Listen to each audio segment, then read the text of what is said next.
Sorry sir, ये जरा खेतों में थे ना तो सर्वर चले गए। हाँ हाँ, हाँ। बताइए। हाँ, तो बात ऐसी थी, इन्होंने जमीन अलॉट करी थी ये गंगानगर योजना के लिए, एक्सटेंशन योजना के लिए। अच्छा अच्छा अच्छा। हाँ जी। तो हम्म इन्होंने हमारी जमीन पे हाईवे निकाल दिया, बना हम्म दिया। हम्म 2016 में बनाया था ये हाईवे। हम्म ठीक है, तो इन्होंने ये बोला था कि आप हमें ये इतनी जमीन दे दो, हम बाकी की आपकी जो जमीन है 55 बीघा, इतनी ही जमीन हम आपकी छोड़ दे रहे हैं, मतलब अड़चन मुक्त कर दे रहे हैं, एनओसी दे देते हैं। ठीक है। उस टाइम हमारे बाबा बाबा थे, वो इतने पढ़े लिखे नहीं थे, उन्होंने लिखत में कुछ लिया नहीं। अच्छा। और इन्होंने इन्होंने ये रोड बना दी, मतलब हाईवे बना दिया खेतों खेतों में। हम्म और इसका एक भी रुपया इन्होंने मुआवजा नहीं दिया। हम्म और अब ये वो 13 साल बाद आकर अब इस जमीन को भी अलॉट कर रहे हैं और जबरदस्ती कब्जा ले रहे हैं। इसका भी एक रुपया नहीं दिया अभी तक। तो जो जमीन है वो आपके नाम बैनामा वगैरह है, कैसे है, खितौनी हाँ। वगैरह बनी है? हाँ, मैं बताता हूँ, ये 2016 तक ना हम्म ये जमीन हमारे नाम थी, मतलब बाबा के पापा के सबके नाम थी। इन्होंने हम्म अपने नाम कर रखी है वो जमीन, एमडीए ने। वो दाखिल खारिज कर देती है ना अपने नाम, जब अलॉट होती है जमीन, तो इन्होंने अपने नाम कर ली हुई है जमीन। हम्म। और इसका एक भी रुपया इन्होंने अभी तक दिया नहीं मुआवजा। अच्छा। और जबरन हमारी हमारी 33 बीघे सरसों खड़ी थी, हम्म सरसों की फसल। इन्होंने हम्म सब अवैध जेसीबी थे, उनपे एक पे भी नंबर प्लेट नहीं थी। हम्म और आकर इन्होंने सारी नष्ट कर दी 33 बीघे में। तो ये एमडीए वाले ही है कि और कोई है? एमडीए वाले हैं, और ये डॉक्टर है, और इसमें एक है ये तुम्हारा ज्ञानेंद्र चौधरी, ये भूमाफिया है जी, मतलब माफ। हाँ, इसके कॉन्टेक्ट है अच्छे। तो ये उस दिन जो जेसीबी लाए, तो इन्होंने उनपे एक पे भी नंबर प्लेट नहीं थी, अवैध हम्म जेसीबी थे। हाँ जी। तो इसके लिए आप कोर्ट वगैरह में कहीं स्टे हाँ वगैरह जी। लेने के हाँ, लिए?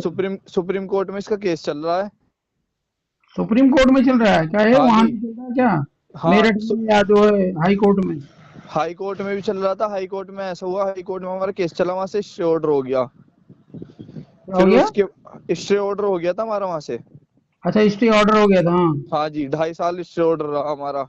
हम्म उसके बाद इन्होंने, मतलब वहां पे, अब कैसे न कैसे करके इन्होंने पैसा वैसा खिला के जैसे भी करा, हम्म इन्होंने वो केस ही खारिज करा दिया हाई कोर्ट से।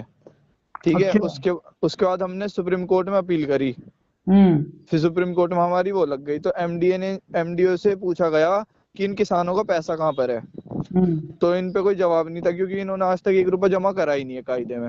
हम्म तो इन्होंने एमडीओ वालों ने टाइम मांगा कि हमें सर 2 महीने की टाइम दो, हम आपको हम्म इसकी रिपोर्ट ला के देंगे। तो दोबारा तारीख लगी, दो हम्म महीने बाद इनसे फिर हम्म पूछा गया। तो हम्म जज साहब ने ये बोला, ये तुमने खेल समझ रखा है क्या? तुम्हारे हम्म पे जब तुमने पैसे, जब इनको किसानों को पैसा नहीं दिया, तो तुम काय को आ रहे हो यहाँ पर, हम्म किस उससे आ रहे हो?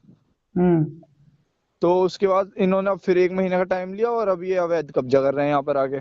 मतलब सुप्रीम कोर्ट की भी ये कुछ मान नहीं रहे। हमने सुप्रीम कोर्ट में हमारा सुप्रीम केस कोर्ट का चल रहा स्टे ऑर्डर है? है जी। सुप्रीम कोर्ट से स्टे ऑर्डर है आपके नहीं, पास? अभी नहीं है सुप्रीम कोर्ट का स्टे ऑर्डर। हम्म अभी तो उसमें केस चल रहा है, इन्होंने एमडी वाले ने टाइम मांग रखा है कि हम हम्म आपको हम आपको इसकी रिपोर्ट देंगे। हम्म और उस बीच में आकर अब ये कब्जा ले रहे हैं जबरदस्ती। हम्म। हाँ जी। कौन है अधिकारी, कौन है, किसी के नंबर है आपके पास? हाँ जी, सचिव जी के नंबर है यहाँ पे, यहाँ की जो एमडी के सचिव जी हैं, हम्म। उनका भी नंबर है। नंबर वगैरह जिनके हों भेज दीजिए, और जो कागज आपके पास हैं वो भेज दीजिए मुझे, ठीक है? ओके सर, अभी भेज रहा और जो वकील हैं, कौन है आपके यहाँ पे सुप्रीम कोर्ट के वकील? हूँ। सुप्रीम कोर्ट के वकील तो इन्हीं को पता है, मतलब पापा वगैरह को। हाँ, तो उनसे बात करवाना मेरी, जरा क्या कर रहे हैं वो। अभी तो जरा वो किसी काम से गए हुए, अभी थोड़ी देर में आएंगे, ये बात करा दूंगा आपकी। ठीक है। ठीक है सर। क्या नाम है ओके आपका? ओके। मेरा नाम विशाल कुशवाहा। अच्छा अच्छा, ठीक है, हाँ जी। भेजिए। ठीक ठीक।